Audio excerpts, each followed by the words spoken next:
Bom, então a gente retornou aqui do intervalo e agora eu estou à disposição para tirar dúvidas sobre o IDSS.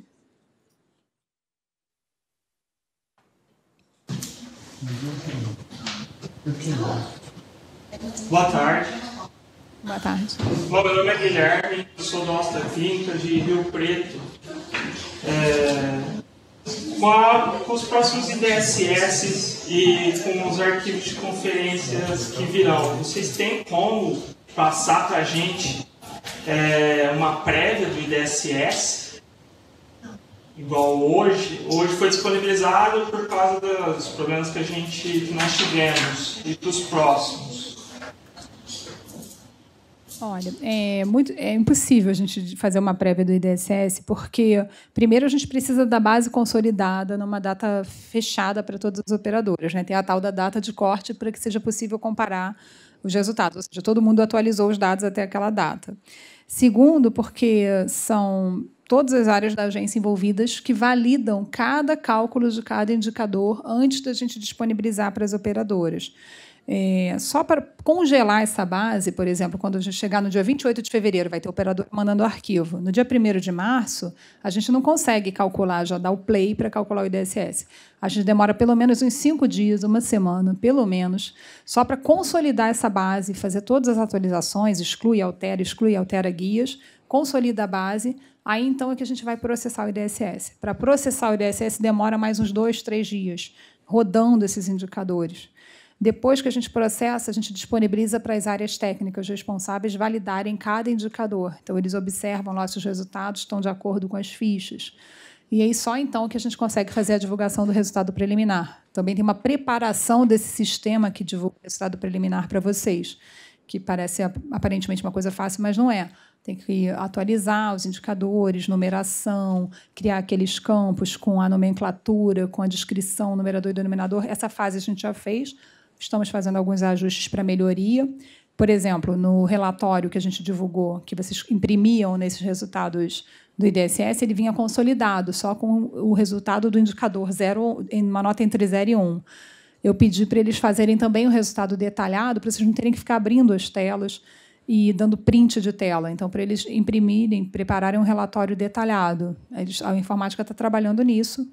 Espero que consiga concluir isso até no final de fevereiro. Então, sim, é uma série de etapas de várias equipes envolvidas. É impossível a gente conseguir fazer qualquer cálculo preliminar. No entanto, a operadora, de posse dessa base que o Júlio mencionou que já está disponível, deve tentar aplicar esses filtros e essas críticas que a gente já mencionou para fazer uma simulação do seu cálculo. Mas a agência fazer prévia é muito difícil. Para a gente conseguir fazer o real já é difícil. Prévia, então, é impossível. Boa tarde. Pedro, da Promédica Bahia. Diante das informações utilizadas pelo monitoramento do IDSS de 2017, ano base de 2017, o CIP perde o sentido. Vocês vão desativar e quando? O CIP ele não é utilizado apenas para cálculo do IDSS. A DIPRO ainda faz o monitoramento do risco assistencial, que é a base para colocar uma operadora em direção técnica, que também, se eu não me engano, é isso. Se a operadora fica 3 ciclos com uma nota ruim no desempenho assistencial, ela vai para o monitoramento assistencial. Então, tem uma série de ações da DIPRO que ainda são baseadas no Sistema de Informação de Produtos. Existia, sim, uma previsão de fazer um DEPARA, ou seja, que o CIP deixe de existir e a DIPRO passe a utilizar o TIS. Para a gente conseguir fazer isso no IDSS foi uma força-tarefa e foram muitas reuniões internas para a gente conseguir alinhar. E até hoje a gente vê que até o próprio setor ainda tem dúvidas e, enfim, faz ajustes nas bases. Para o risco assistencial vai ser o mesmo processo. Então, eu não creio que isso aconteça, por exemplo, em 2019. Então, eu não sei, não posso prever nenhuma data, porque não é uma decisão técnica, né? É uma decisão, quer dizer, é uma decisão que vai vir da área técnica da DIPRO para a diretoria colegiada. Então, eu realmente não posso precisar essa data. Aí gera outra pergunta. Diante de tanto problema no mercado em decorrência dessa transição para os dados do monitoramento, vocês não pensaram em fazer um paralelo com o CIP nesse DCS ano base 2017, no sentido de A operadora, você falou muito bem, tinha dados que estavam levando a uma pontuação muito boa, e agora despencou. Isso está notório que isso é em decorrência do dado que foi enviado de forma errada. Então, eu acho que muita gente aí está nesse percurso aí, nessa peregrinação para atualizar esses dados. A gente, lá em 2016 havia essa previsão, né? A ficha técnica previa a utilização de uma base ou de outra. Aí algumas operadoras perguntaram: vocês não podem calcular? A gente disponibilizou o dado via CIP, que foi possível na época, porque o dado do TIS estava ruim ainda, e os operadores pediram para a gente fazer essa prévia, mas o dado estava tão ruim que era impossível fazer essa comparação. Até hoje, acho que a grande dificuldade de fazer essa transição do CIP para o TIS é justamente a compatibilidade das bases, porque, por exemplo, se a gente pensar em parto cesáreo, que é um indicador que independe de sexo, de faixa etária, como a gente viu aqui, vários indicadores dependem desses dados mais detalhados para serem calculados. Então, é impossível a gente retroagir e fazer um paralelo no CIP. É impossível fazer esse cálculo com identificação unívoca. No CIP, a gente não tem informação do beneficiário que fez aquele procedimento, é tudo agregado lá. Mas só, por exemplo, o parto cesáreo. Esse é um indicador que a gente observa algumas inconsistências. Assim, o operador informa um determinado valor no CIP e um valor completamente diferente no TIS. A gente pensou em colocar críticas na base do TIS esse ano em relação a isso. A gente pensou, poxa, vamos comparar o número do CIP com o TIS, se tiver uma inconsistência muito grande, a operadora também vai ganhar 0 no indicador, porque está informando duas coisas diferentes para a agência. Porque o CIP nada mais é que o consolidado do TIS, né? O TIS é apenas o mesmo número detalhado. A gente sabe o beneficiário, a data da realização do evento, a idade. Então, em tese, a informação é a mesma. E a gente sabe que tem muita discrepância. Então, a gente não colocou uma crítica tão detalhada, porque acho que aí sim o resultado ia ser terrível. Acho que mesmo quem teve o indicador calculado ia receber 0. Então, o que você me perguntou se dá para fazer paralelo, não tem como. Assim, essa ida para o TIS não tem como voltar atrás. E a tendência mesmo é que o CIP caminhe para a mesma, também para esse caminho, né? Enfim, porque a DIPRO passa a utilizar o TIS para o monitoramento assistencial. Abrange Paraná. Boa tarde. Ponta Grossa. No caso da nossa operadora, a gente tem mais ou menos 9 meses de monitoramento do ano 2017 sem criar para IPS. Aí a gente tem via processado parcial, tem as contas rejeitadas, depois do segundo momento ajusta essas coisas novamente. Acho que você vai ter que fazer... Desculpa interromper. É porque a gente está cortando a transmissão, a gente não está conseguindo entender nada. Será que ela tem como mandar essa pergunta por escrito? Talvez para o pessoal alguém ler? É melhor. Eliane, por favor, fala para ela escrever, manda aqui para mim, por favor. Ok, vou fazer isso. Obrigada. Então, a Eliane repetir, porque parece que a transmissão, quando a Eliane falou, ficou melhor, né? Não sei.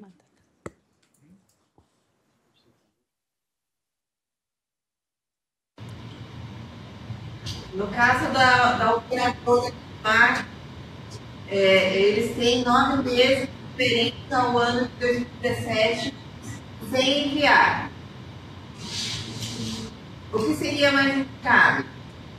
Enviar todos os meses, mesmo que sejam processados parcialmente, ou devem insistir em ajustar todas as contas até que os arquivos sejam processados? Ele tá cortando mesmo. Escreve, manda no meu WhatsApp, por favor. Ok. Obrigada. Boa tarde, eu sou Luciane, do Veracruz, Campinas. Eu tenho uma dúvida em relação à pontuação bônus no CID de internação. O CRM proíbe o médico... Proíbe não, recomenda que o médico não preencha o CID. Ele não é obrigado a preencher CID na documentação TIS, em nenhuma outra documentação. Como é que a gente faz para limpar esse CID na inconsistência? Porque você disse assim, tem muito CID lixo, né? Realmente, vem CID Z00 ou CID que não significa nada, sei lá, enfim. Como que vocês procedem a essa limpeza? Ou a gente tem como fazer essa limpeza na nossa base? Olha, imagino que quando vocês fazem uma autorização de um evento de internação, por mais que o médico seja proibido de, quer dizer, ele não pode ser obrigado a preencher o CID, que vocês conseguem essa informação, obtêm. Vocês não vão autorizar uma internação que não seja pertinente, que não esteja na cobertura, enfim, de alguma forma o médico vai fazer alguma identificação desse evento para que vocês façam o pagamento. Então, imagino que se vier uma CID desse tipo, que estão aqui, dessas especificadas como inespecíficas, vocês já fariam de cara já a recusa desse pagamento. Mas, então, o indicador ele mede o seguinte: número total de eventos de internação com CID, ou seja, daqueles que você recebeu com CID, quantas CIDs tem inespecíficas preenchidas nesses eventos de internação. Para evitar que vocês mandem realmente uma coisa que não faz sentido, né? E, no caso, a meta é atingir um resultado inferior a 10%. Ou seja, a operadora que tiver menos de 10% de CIDs preenchidos em eventos de internação que sejam inespecíficas, ela vai receber um bônus de 10% na dimensão IDGR. Exatamente. Aqui está até mais bonzinho. O resultado, a meta é atingir um resultado inferior a 10%, mas as operadoras que farem com um resultado menor ou igual a 30% recebem esse bônus. Então, a meta é menos de 10%, mas abaixo de 30% já ganha o bônus. Então, na verdade, a operadora ela é beneficiada se ela tiver na sua base, se ela tiver um bom relacionamento com o seu prestador, evitando que ele encaminhe uma CID inespecífica nas guias de internação. Basicamente é isso. Então, ele não prejudica a operadora que recebe essa guia com CID inespecífica, mas ele bonifica aquela operadora que tem um bom relacionamento, que já evita esse tipo de CID. É isso.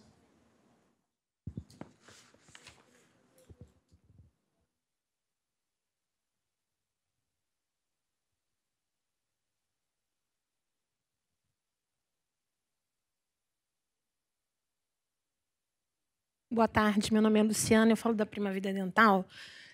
O nosso índice do IDGA ele teve uma queda muito grande em relação à incorporação da rede e da consulta. Nós somos exclusivamente odontológica e a questão da consulta tem nos preocupado porque o mercado de odontologia suplementar ele tem uma característica um pouco diferenciada da parte médica. Pelo entendimento, né, do que nós vimos, a agência está entendendo que se 80%, salvo engano, está na ficha técnica, não utilizou, não fez consulta, nós não estaríamos atendendo esse índice. Qual seria esse índice? A consulta médica ambulatorial, você falou que é odontologia? Isso.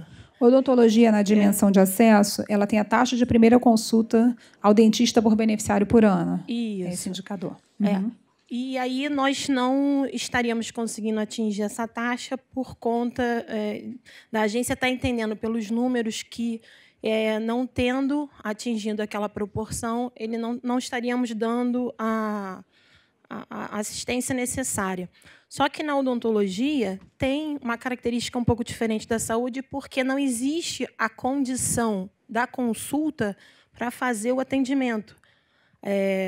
Então, nós podemos estar fazendo todo o plano de tratamento do beneficiário no decorrer do ano, em várias sessões, várias atuações em meses distintos, sem a necessidade, a obrigatoriedade de realizar a consulta. E isso acaba prejudicando o nosso índice, porque obriga a estar onerando um ticket médio que é bem baixo da odontologia, com um valor de consulta que muitas das vezes o meu dentista nem pede, porque ele já é paciente, aquele beneficiário já é paciente daquele dentista e muitas das vezes ele nem pede essa consulta. Ele já parte para o plano de tratamento diretamente. A ANS tem alguma visão voltada para isso? Existe alguma reflexão nesse sentido? Porque isso está prejudicando muito, acredito que não só o índice da Prima Vida, mas de muitas outras operadoras também. Certo. Esse indicador, taxa de primeira consulta ao dentista por ano, ele já existia no programa anterior, ele chamava-se taxa de consulta inicial ao dentista. Então, lá no CIP, as operadoras informavam: meus beneficiários tiveram X consultas iniciais. Essa consulta inicial é justamente para fazer esse plano de tratamento, né? Plano de tratamento odontológico ao longo do ano. Bom, então, quando esse indicador veio para o TIS, o que foi possível mudar nesse indicador, e que eu acho que foi por isso que as operadoras sentiram tanto, é que, primeiro, que mudou o conceito. A gente não considera aqui apenas a consulta inicial, a gente considerou qualquer consulta odontológica, também as iniciais, e qualquer consulta odontológica seria incluída aqui no indicador. A diferença é que a gente passou a ter a taxa de fazer uma verificação unívoca. Então, se eu vou 3 vezes ao dentista, o Júlio vai nenhuma, no CIP eu ganhava o indicador 3/2. E aqui a gente recebe um indicador 1/2. Então, o resultado já cai imediatamente, e é porque a gente tem identificação unívoca. A meta do Ministério da Saúde, por exemplo, que é da forma como esse indicador foi embasado, é que cada beneficiário, cada pessoa da população brasileira vá pelo menos de meia vez, quer dizer, meia porque é uma taxa populacional, mas até 2 atendimentos realizados pelo dentista no ano. Então, essa é a meta do SUS. Então, na saúde suplementar, a gente espera que as pessoas vão ao dentista pelo menos uma vez ao ano. A gente está usando uma meta inferior à meta do SUS. Só que, para o indicador, a gente ainda foi mais benevolente. A gente não exigiu que cada beneficiário vá uma vez. A gente disse que, para a operadora atingir a nota máxima no indicador, que pelo menos 8 em cada 10 beneficiários, ou seja, 80% dos beneficiários, compareçam ao dentista pelo menos uma vez ao ano, para uma consulta odontológica inicial ou para uma consulta. O que você informou é que, às vezes, ele está fazendo um plano de tratamento e ele não faz essa consulta odontológica inicial. Acho que vale a pena a operadora, sabendo que isso é um indicador importante, não só para o IDSS, mas um indicador nacional, utilizado pelo SUS, com referências bibliográficas, e que a gente adotou de forma bem branda para o setor para a saúde suplementar, que as operadoras façam uma ação de colocar essa consulta no pacote de tratamento, fazer uma indução, até o Marcos estava comentando, que ele também não necessariamente vai ao dentista uma vez por ano. Eu falei para ele que eu vou 2 vezes, pelo menos, para fazer essa odontológica inicial, por prevenção, que as operadoras vão ter que começar a se atentar a isso, a mandar uma cartinha para o beneficiário, oferecer para ele, olha, tem uma consulta odontológica aqui, é importante que você faça, sua saúde bucal é importante, oferecer uma consulta sem coparticipação, para que o beneficiário comece a fazer essas consultas. Então, a princípio, o indicador tem todo o embasamento necessário para existir. E a ideia aqui é justamente mudar a realidade do setor. Se os beneficiários não estão indo à consulta, é importante que eles compareçam. E, talvez, na forma de você contratualizar esse pagamento, você inserir ali o código da consulta, mesmo que ele seja 0, quando ele fizer o primeiro tratamento, né, com valor 0, mas é um pacote. Então, quando ele começa a fazer o tratamento, necessariamente, o beneficiário já passou por uma consulta. Ele não vai fazer uma limpeza sem fazer uma consulta. Então, mesmo que ele não cobre, se você faz o pagamento por pacote, talvez você identificar a consulta nesse pacote. É uma forma de você atingir um resultado melhor, já que esse beneficiário está recebendo o tratamento adequado e, obviamente, quando ele faz o tratamento, ele já está sendo avaliado pelo dentista. Então, acredito que isso seja uma forma de contratualizar e orientar o prestador a preencher a guia TIS para que você tenha um bom resultado, um resultado condizente com a sua prática. Só fazendo uma ressalva, esse trabalho de incentivar e motivar a ida do beneficiário a cada 6 meses é realizado. A gente tem essa prática, inclusive, por ter 80% de planos empresariais, nós vamos até a empresa fazer esses trabalhos. Então, a gente nem espera, existe a proatividade da empresa de fazer isso semestralmente. É exatamente só a questão da consulta, porque não está condicionado à qualidade de atendimento, à qualidade da prevenção, até por conta do Projeto Seu Rio. A gente trabalhou muito forte em cima disso. Nós intensificamos as nossas ações dentro das empresas por conta do projeto, que a gente achou que ia seguir numa outra proporção. E, então, assim, a gente estimula muito a prevenção. Podemos até colocar a opção de inserir a consulta na prevenção, porque a gente estimulou a prevenção. No lugar de eu pagar uma consulta que não agrega valor nenhum, porque o ato da consulta não vai agregar qualidade de atendimento, porque ele já é um paciente contínuo daquele dentista, e a consulta ela fica a cargo de fazer uma avaliação inicial prévia, então não agregaria valor nem estímulo nenhum à prevenção. Então, a gente já tem esse trabalho de prevenção regular. Vou levar como sugestão a gente adicionar nesse pacote que nós fazemos de prevenção a consulta ainda que nós não entendemos necessária, porque uma coisa não está agregada à outra, ela não está condicionada a fazer a consulta e fazer prevenção. São ações distintas dentro da nossa concepção. Eu sou atuária de formação, não sou da área de saúde, mas até me estranho. Assim, quando eu vou na minha dentista, ela faz uma avaliação completa para dizer exatamente qual é o tratamento preventivo indicado no meu caso. Então, assim, eu nem vejo como você pode fazer um tratamento sem fazer uma avaliação prévia. Mas, enfim, eu realmente... existe a consulta inicial. O que a gente está colocando é que existem casos de pacientes que você não tem essa necessidade, porque o próprio prestador ele já parte para a execução. A gente estimula a fazer a prevenção. A consulta existe. A gente só não tem a condição de ter isso como a porta de acesso. A gente prevalece, porque isso é um custo a mais na odontologia.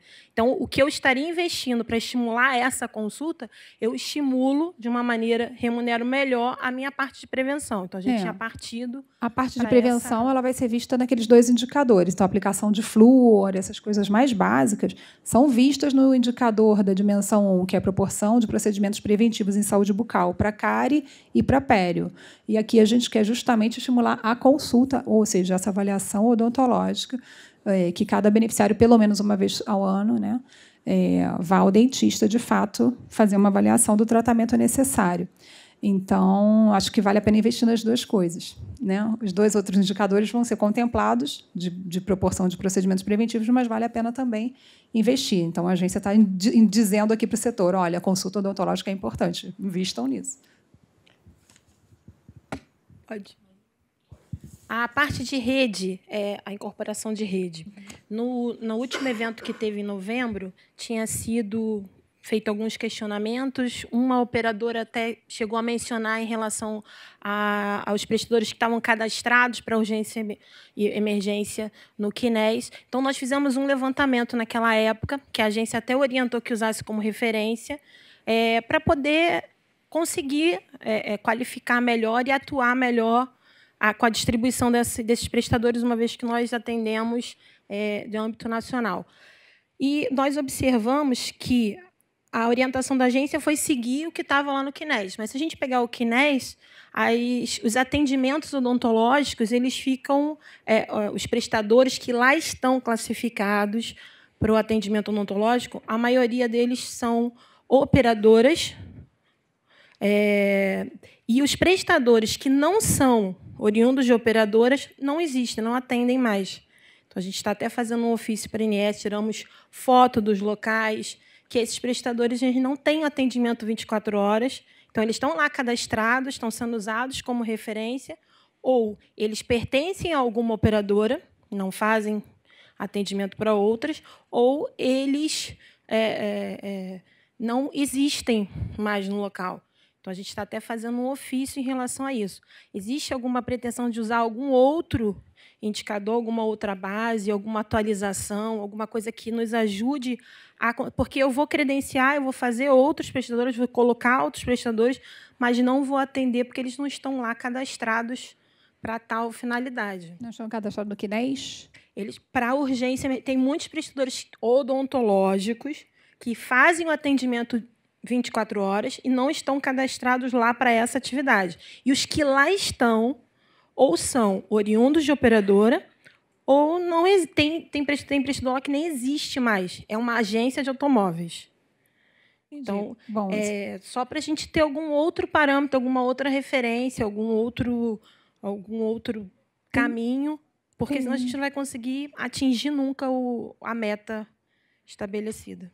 O indicador tem 2 indicadores de dispersão. Um que avalia nas operadoras médico-hospitalares a disponibilidade tanto do CNES, né, dos prestadores disponíveis nos municípios em que a operadora dá cobertura de urgência e emergência 24 horas. Isso é para médico hospitalar.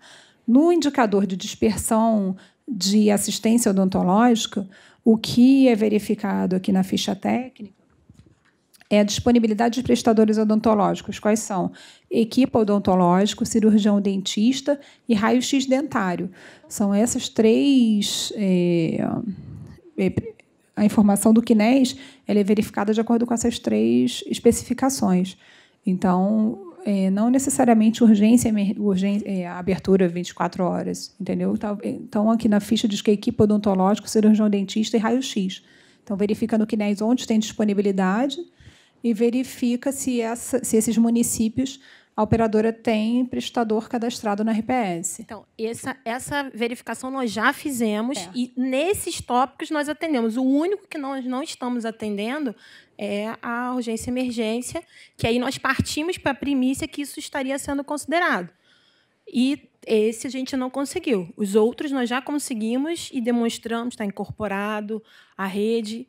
O único que a gente não está conseguindo incorporar e demonstrar é a urgência e emergência. Então, nós partimos da premissa que vocês estariam também considerando esse índice. Não, urgência e emergência 24 horas é só para médico hospitalar. Para odonto, não.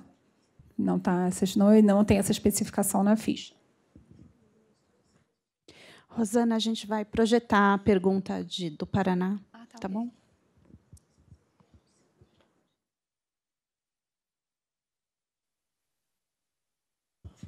Aqui, você quer ler? Pode ler. Quer que eu leia?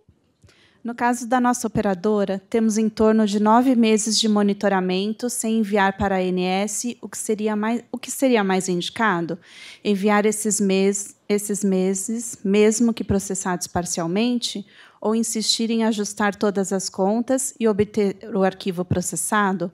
Por exemplo, em nosso último envio foram aceitas 18.000 contas e rejeitadas apenas 146. No caso, se não conseguirmos enviar em tempo hábil para melhorar nossa nota, quais seriam as sanções que a operadora pode vir a sofrer? A Santa Casa de Ponta Grossa, Paraná. Quanto a esse tópico, a primeira resposta é a seguinte: ela tem que enviar, independente de estar processado parcialmente, O processado parcialmente quer dizer que nem todos os lançamentos daquele arquivo foram incorporados. Isso que é o processado parcialmente. O processado quer dizer que tudo foi incorporado, né? Então, se ela diz que tem, sem enviar para a ANS, mais de 9 meses, não é isso? Esses mesmos existir. Obter o arquivo, eu acho que está tendo uma confusão. Obter o arquivo processado quer dizer, com a legenda lá, processado, quer dizer que tudo estava naquele arquivo e entrou. Tá? O processado parcialmente, alguma coisa não entrou. Ela vai pegar isso que não entrou, formar um novo arquivo e tentar incorporar de novo. Tá? Então, você deve fazer, na minha avaliação, incorporando, mesmo que seja parcialmente. Né? Você envia os arquivos, incorpora um percentual e vai procurando corrigir os erros. Tá? Se você está dizendo aqui que você tem um exemplo que 18.000 contas foram rejeitadas apenas 146, essas 146 seriam tentadas serem incorporadas num novo arquivo para entrar na ANS. Tá? Aí, no final, você pergunta aqui, caso não conseguirmos enviar em tempo hábil para melhorar a nossa nota, quais seriam as sanções que a operadora pode vir a sofrer?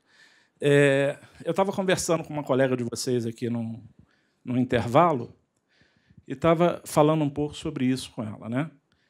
Nesse momento, a ANS fez uma verificação, desde o início lá do TIS 2014, do envio de informações para a ANS, até 2016. Vendo o quê? Vendo incorporação de dados mês a mês de todas as operadoras do setor. Aquelas operadoras que não incorporaram dados em alguma competência foram representadas. Tá? Receberam a notificação, estão sofrendo o processo de representação. Tá? Até o momento, essa questão de prazo, de incorporar dentro do prazo, não está sendo observado para sanção à operadora. Tá? Eu acho que a preocupação, nesse momento, não deveria ser essa do prazo. É claro que vocês têm que cumprir o prazo, têm que perseguir o objetivo de incorporar as informações dentro do prazo. Eu até falei para a colega o seguinte, muitas operadoras, hoje são menos, mas muitas operadoras no início deixavam para enviar a informação na última semana do prazo, no dia 20, 21, 22, até no dia 25. Que era o último dia do prazo. As operadoras se preocupavam em transmitir o arquivo, na verdade, até aquela data. Desce o que desce. Ela podia ter tudo rejeitado, mas ela mandou até o dia 25. Não adianta. Você tem até o dia 25 para incorporar tudo que você manda. Quer dizer, é claro que a ANS incorpora depois do dia 25. Se você mandou no dia 25, a ANS vai fazer o processamento e faz a incorporação dos dados. Se você tiver algum erro naquele envio, você só vai saber depois do prazo, porque você mandou no último dia. Tá certo? Tudo que você mandar para corrigir já vai ser após o prazo. A consideração sobre se cumpriu o prazo ou não cumpriu o prazo é ter tudo incorporado que você enviou e não incorporar alguma coisa. Aquela coisa de a gente mandar um arquivo dentro do prazo não é o que é visto. É o que é visto, é o que você incorporou até o prazo. Se você incorporou depois, fazendo complementos e tal, você mandou um conjunto de informações sobre determinada competência após o prazo. Tá? Agora, nesse momento que a gente está vendo 2017, tudo que você está mandando agora vai ser altamente fora do prazo, né? Porque o prazo de 2017 já acabou há muito tempo. Então, a preocupação agora não deve ser essa. Não sei se eu estou me fazendo entender. Deve ser vocês perseguirem colocar todas as informações que vocês deixaram de colocar ou, eventualmente, acertar o que foi incorporado. Tá? Não se preocupe agora com essa questão do prazo, porque o prazo já era. O prazo de 2017 já foi há muito tempo. Né? O que a gente está conversando aqui é com outro foco. Vai acontecer a verificação de 2017? Vai. Aconteceu de 2014, 15, 16. Teve um contingente de operadoras que foram representadas. E vai acontecer de 2017 e depois de 2018. Né? Mas eu poderia informar para vocês o seguinte, até então, não foi levado em consideração isso para representação. Tá? Um dia vai ser. Né? Pode ser. Nós temos até uma outra gerência dentro da nossa diretoria que faz esses critérios, claro que em conjunto com a gente, de como vai representar, quais são os critérios para representar, mas eu pediria que vocês não focassem nesse problema agora, porque agora não adianta mais. Agora vocês estão correndo atrás de complementar as informações de 2017. Tudo que vocês mandarem está fora do prazo. Não adianta se preocupar com isso agora, que não tem nenhum efeito prático. Tá? Não sei se respondi a colega aí. Júlio, a gente tem mais uma pergunta que vai projetar do Paraná. Tá? Sobre a pontuação de consultas nas especialidades de pediatria e geriatria que zeramos, a operadora não possui especialista em geriatria, o clínico que atende. Como podemos ajustar? E, para a pediatria, qual o campo na guia TIS que devemos informar os CBOs, operadora Itamed?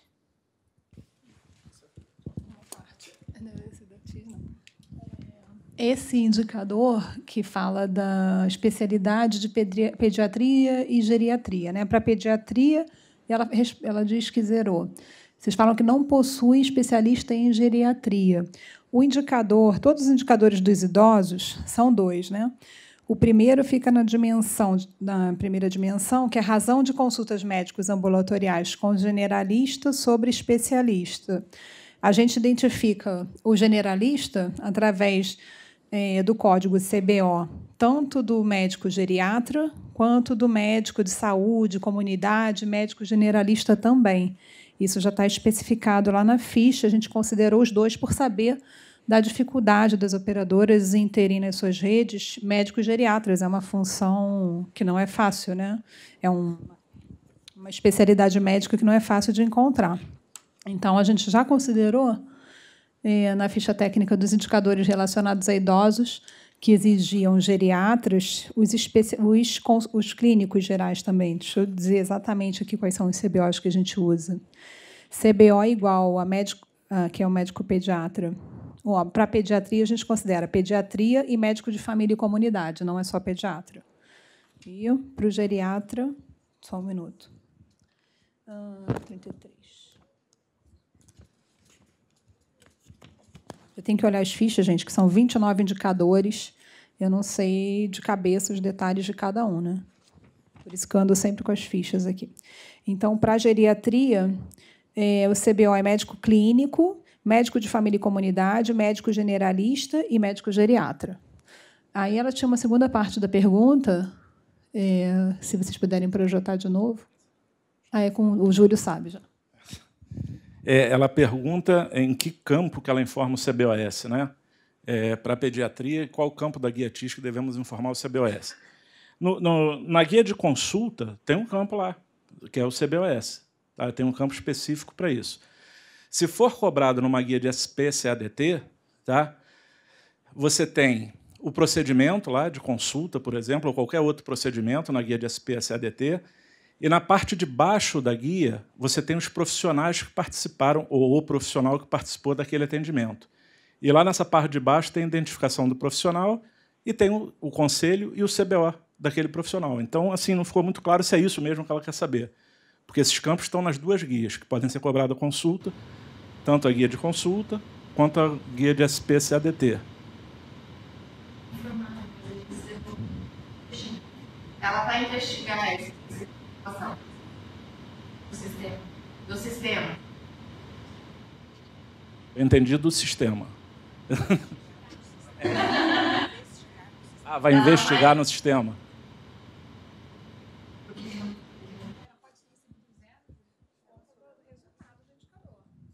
Sim, mas ela perguntou qual é o campo da guia que ela coloca o CBO.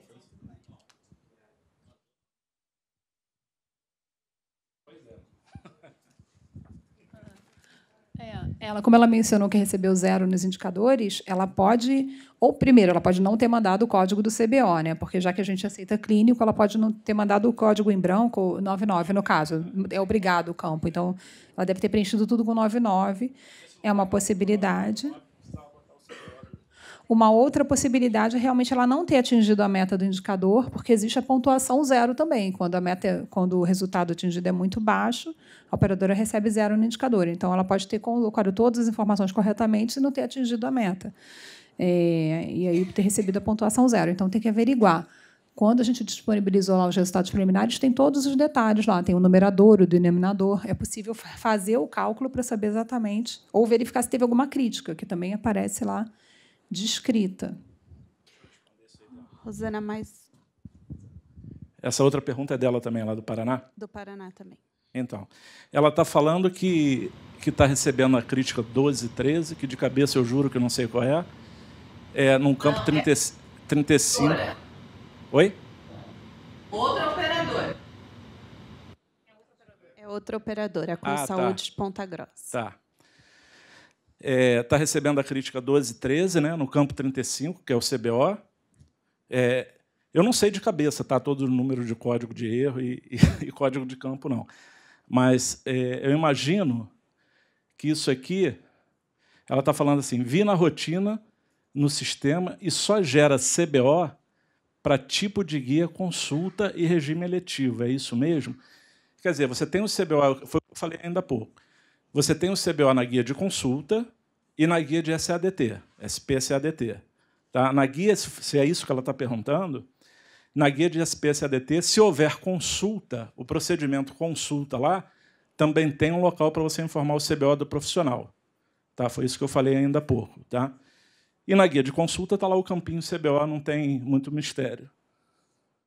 Agora, o 12 e 13, de cabeça, realmente eu não sei qual é o motivo do erro. Se isso ela está mandando agora e está mandando com CBO 999, ela pode estar tendo erro por causa disso, porque a gente inseriu a crítica para não permitir mais que vocês enviem CBO 999. Tá? Pode ser esse erro ou não, mas aí tem que analisar.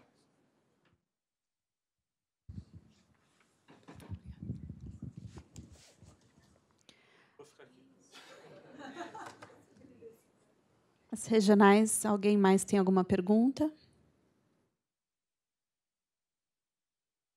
Não.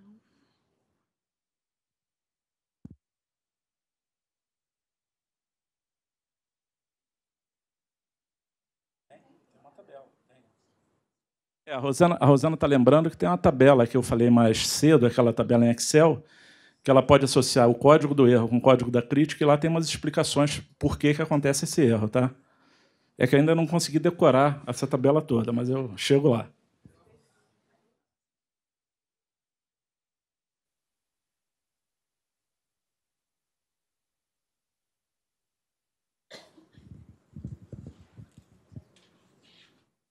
Acho que não tem mais perguntas. Só mais uma pergunta. Guilherme Alsta 30 GP. Rosana, no indicador 2.3 do Índice de Dispersão Combinado de Serviços de Urgência e Emergência, lá no numerador, ele fala que é calculado o número de estabelecimentos de urgência e emergência cadastrados na rede assistencial dos planos e utilizados pelo beneficiário da operadora. Só que lá na descrição do detalhe, ele só fala que é estabelecimento de urgência e emergência cadastrados na rede assistenciais do plano da operadora.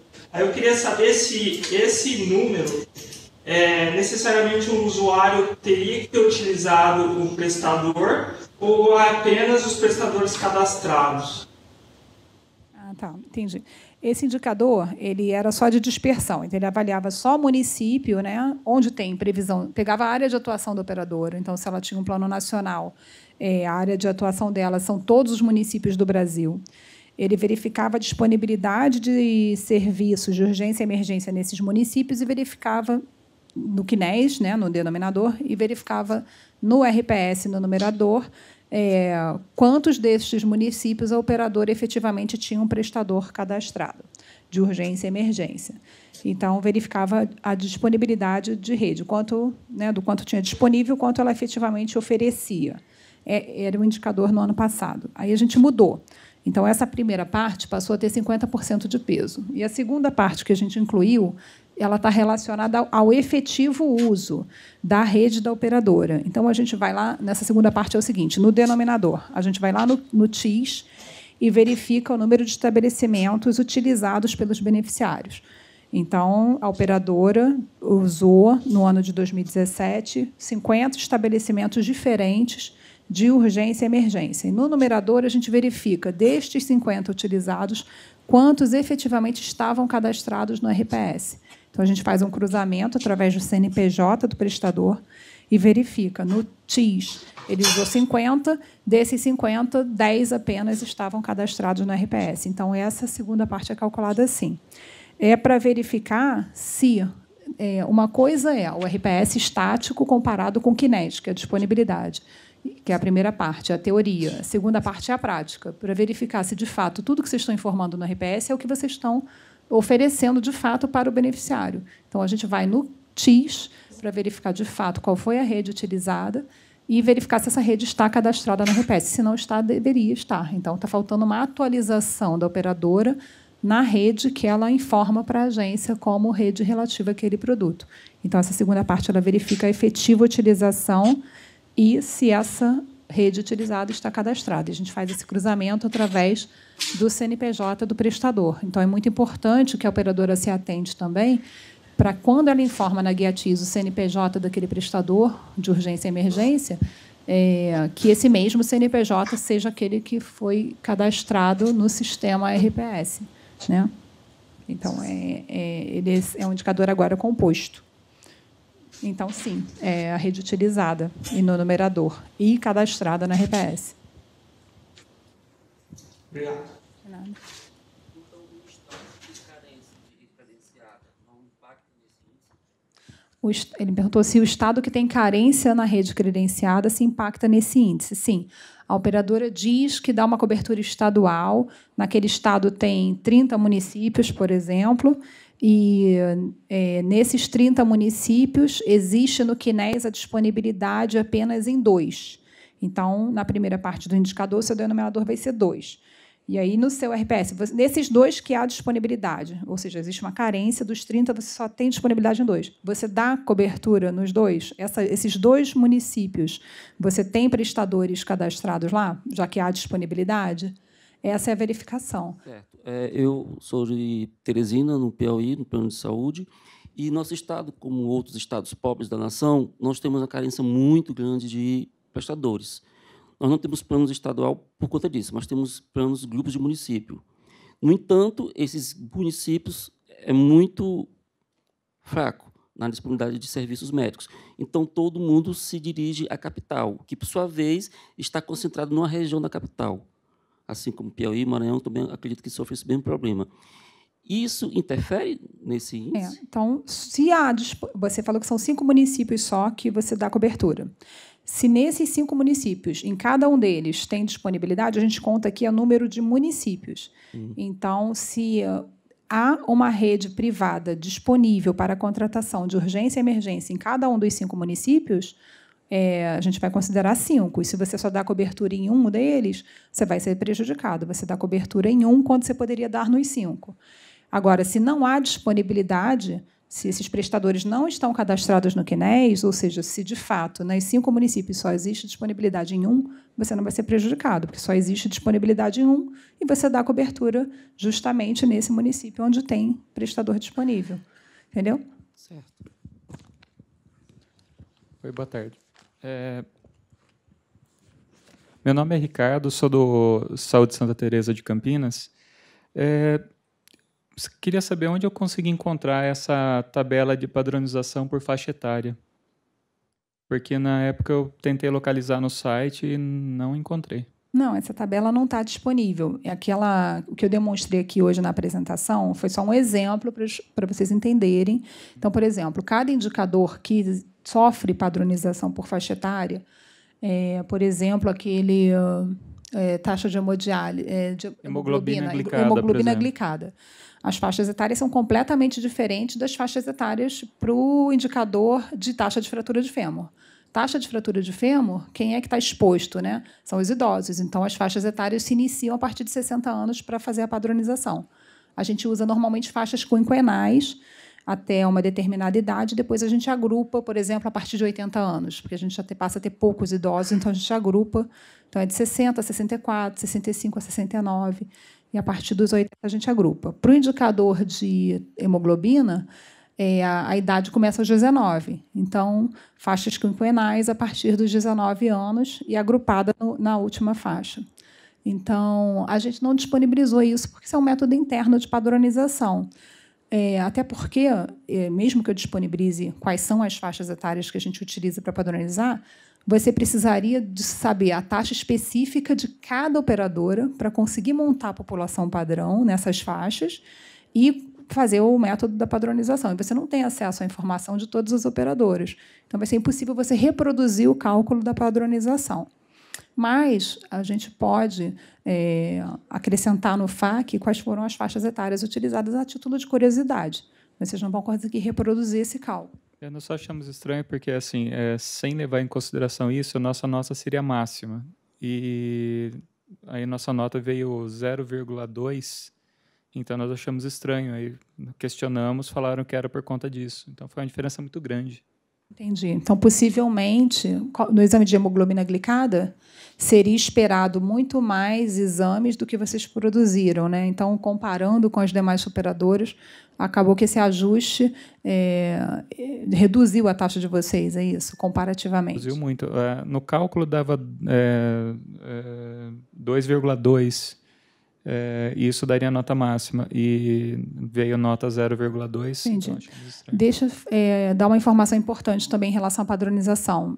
Não sei se vocês lembram, lá quando eu falei que, como os resultados eram mostrados, vem o numerador, denominador, algum fator que é utilizado para ajuste, e o resultado após a padronização.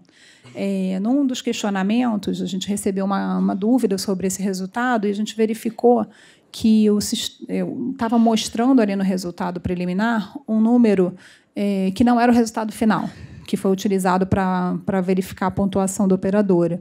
Então, eu solicito que você aguarde a próxima divulgação, que a gente vai fazer esses ajustes, para que então você possa questionar em caso de dúvida. Pergunta exatamente porque nós estamos tentando fazer um bom trabalho lá para melhorar, baseado nesses índices mesmo. E surpreendeu um pouco a diretoria esse dado. Mas vamos aguardar, então. Para padronização por faixa etária e sexo, até dá para a gente divulgar, junto com a tabela de parâmetros do setor, as proporções médias por faixa etária e sexo. Isso acho que a gente consegue. Eu vou conferir lá com a área que faz o processamento, se a gente consegue gerar esse dado para que vocês possam, então, utilizar esse dado para comparação, mas eu acho difícil, porque a gente usa taxa específica. Vocês vão ter que fazer também o cálculo nessas faixas etárias para tentar reproduzir. Tá legal, obrigado.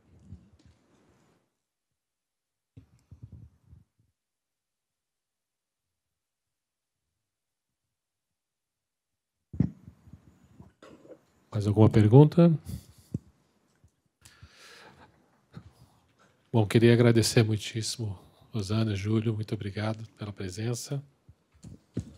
Agradecer também a participação dos nossos associados das regionais, Brasília, Minas Gerais, Rio de Janeiro, Ribeirão Preto, Paraná, Rio Grande do Sul. Muito obrigado pela participação. Os presentes aqui, muito obrigado. E lembrando a vocês que o próximo seminário será dia 20 de fevereiro sobre OPME, com as inscrições abertas no site da Abrange. Okay? Espero que todos tenham tido um ótimo dia e até a próxima. Muito obrigado. Obrigada.